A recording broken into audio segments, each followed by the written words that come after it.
Hello दोस्तों। आज हम पढ़ेंगे वैद्युत अपघट्य। वैद्युत अपघट्य होता क्या है इससे पहले जानेंगे, ठीक है। जैसे हम लोग यहाँ पे जल ले लिए,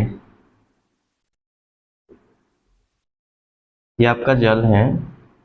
और वैद्युत अपघट्य पदार्थ जैसे KCl हो गया, NaCl हो गया, CH3COOH हो गया, इसको हमने लिया है। वैद्युत अपघट्य का मतलब यह होता है कि ऐसा पदार्थ या ऐसा यौगिक जिसको जल में डालने के बाद अपने पूर्ण आयनों में टूट जाए।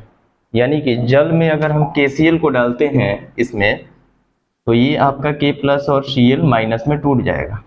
NaCl को डालेंगे तो ये भी आपका Na प्लस और Cl माइनस में टूट जाएगा।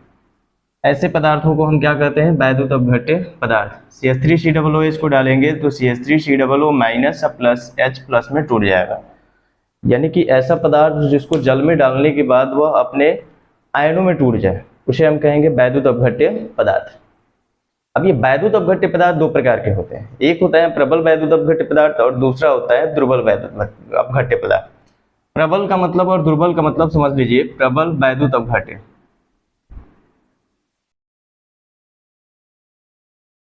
प्रबल वैद्युत अपघट्य,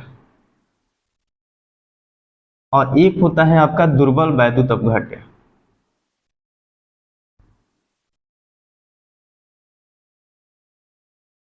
प्रबल, प्रबल का मतलब यह हुआ, प्रबल वैद्युत अपघट्य का मतलब यह हुआ कि यदि हम किसी पदार्थ को जल में डाल रहे हैं तो अपने पूर्ण रूप से आयनों में टूट जाए, यानी 100 में 100 टूट जाए, जितना डाला वो सभी के सभी टूट जाए। अगर ऐसा होता है तो उसे हम कहेंगे क्या? प्रबल वैद्युत अपघट्य पदार्थ। जैसे NaCl है, नमक है। अगर हम नमक को पानी में डालते हैं, जल में डालते हैं, तो यह अपने पूर्ण रूप से आयनों में टूट जाते हैं, यानी कि Na प्लस Cl माइनस में 100 टूट जाता है। इसको हम कहेंगे प्रबल वैद्युत अपघट्य पदार्थ। दुर्बल वैद्युत अपघट्य पदार्थ का मतलब यह होता है कि जिसको जल में डालने के बाद वो 100 में 100 ना टूटे, आंशिक रूप से टूटे, कुछ रूप से टूटे, यानी कि 60% टूटे, 70% टूटे, 50% भाग टूट जाए इसका, तो इसको हम कहेंगे दुर्बल वैद्युत अपघट्य पदार्थ। यानी कि पूर्ण रूप से ये नहीं टूट पाता है। जैसे आपका यहाँ पे मैंने एक एग्जाम्पल लिखा है, देखिए CH3COOH, इसको हम कहते हैं एसिटिक अम्ल। ये जल में डाला जाता है, एसिटिक अम्ल। इसको जल में हम डालते हैं ना, तो ये CH3COO माइनस में अब प्लस H प्लस में टूटता है, परंतु यह पूरा नहीं टूट पाता है, यह 50 से 60% भाग ही टूट पाता है इसका, ठीक है। तो इसको हम कहेंगे क्या? दुर्बल वैद्युत अपघट्य पदार्थ। प्रबल वैद्युत अपघट्य पदार्थ की परिभाषा एक बार फिर से समझ लीजिए कि यानी कि ऐसे पदार्थ या ऐसे वैद्युत अपघट्य पदार्थ जिसको जल में डालने के बाद यह पूर्ण रूप से अपने आयनों में टूट जाए, 100 में 100 टूट जाए, जितना मैंने डाला वो सारा का सारा टूट जाए, इसको हम कहेंगे प्रबल वैद्युत अपघट्य पदार्थ। दुर्बल वैद्युत अपघट्य पदार्थ का मतलब यह हुआ कि जिसको डालने के बाद, जल में डालने के बाद यह 100 में 100 न टूटे, यानी कि इसका आंशिक भाग ही टूटे, तो उसे हम कहेंगे दुर्बल वैद्युत अपघट्य पदार्थ, ठीक है। मैं इसकी परिभाषा लिख दे रहा हूं, ध्यान से देखिएगा।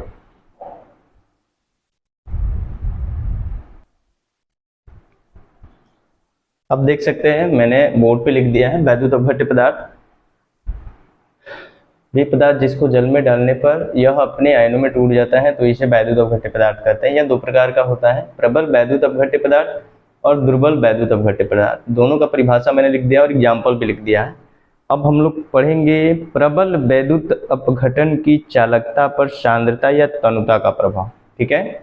इसको समझते हैं। इसके बाद दुर्बल वैद्युत अपघट्य की चालकता पर तनुता का प्रभाव, फिर आगे कोलराउस का नियम को पढ़ा जाएगा इन्हीं दोनों के आधार पे। तो मैं हेडिंग लिख रहा हूँ, ध्यान से देखिए, स्क्रीनशॉट ले लीजिए इसका।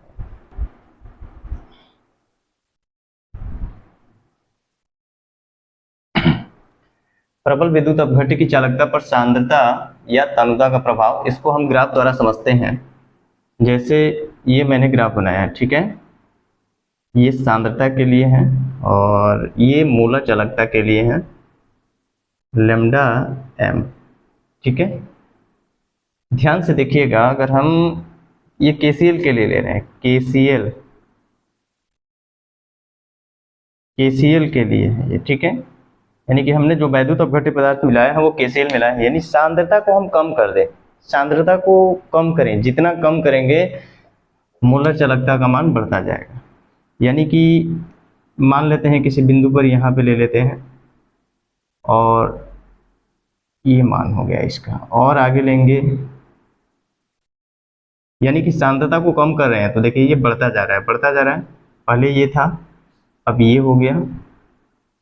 फिर हम किसी बिंदु पे ले रहे हैं, तो ये मान सांद्रता आपका घट रहा है, परंतु ये मोलर चालकता का मान बढ़ रहा है। देखिए फिर हम ले रहे हैं यहाँ पे, देखिए एकदम कम होता जा रहा है, सांद्रता कम होती जा रही है, और ये आपका मोलर चालकता का मान बढ़ रहा है। यानी कि हम इसे अगर बहिर्लेखन करें, इसे खींचें, बहिर्लेखन करें, तो ये कहीं ना कहीं पे जाके काटेगा। यानी कि सांद्रता एकदम शून्य के बराबर हो जाए, शून्य के बराबर संभव तो है नहीं, लेकिन हम अपनी कल्पना के आधार पर अगर मान लें कि अगर इसे हम एकदम कम कर दें तो कहीं ना कहीं जाकर के इस ग्राफ को काटेगा। तो काटेगा तो हम इसको क्या कहेंगे, इस जो काट रहा है उस मान को हम कहेंगे अनंत मोलर चालकता। यानी कि जो यहाँ पे काट रहा है, हमारा यहाँ पे बढ़ा रहे हैं, इसको बहिर्लेखन किए हैं तो यहाँ पे काट रहा है, तो ये आपका है अनंत मोलर चालकता। ये प्रबल वैद्युत अपघट्य के लिए संभव है। यदि हम सांद्रता को कम कर दें तो अनंत मोलर चालकता हमें प्राप्त हो जाती है। परंतु यदि दुर्बल वैद्युत अपघट्य के लिए लिया जाए तो दुर्बल वैद्युत अपघट्य में होता क्या है कि दुर्बल वैद्युत अपघट्य में जितने भी हमारे जो भी हम पदार्थ लेते हैं वो पूर्ण रूप से अब आयनित नहीं हो पाते, इसलिए उसका ग्राफ थोड़ा सा डिस्टर्ब हो जाता है। उसका मैं ग्राफ बना दे रहा हूँ, उसको भी देखिए। यानी कि ये प्रबल वैद्युत अपघट्य के लिए था। दुर्बल वैद्युत अपघट्य के लिए क्या है कि यहाँ प्रबल मिटा दीजिए और दुर्बल लिख लीजिए। दुर्बल विद्युत अपघट्य के लिए जो हम ग्राफ बना रहे हैं, यहाँ बना दे रहे हैं, ध्यान से देखिएगा। ये आपका लेमडा एम हो गया 0, और यहाँ पे सांद्रता सी ले रहे हैं, यहाँ पे ले रहे हैं, तो ये तो पूर्ण रूप से टूटेगा नहीं, तो आगे जाकर के ये बेचारा इस तरह से हो जाता है।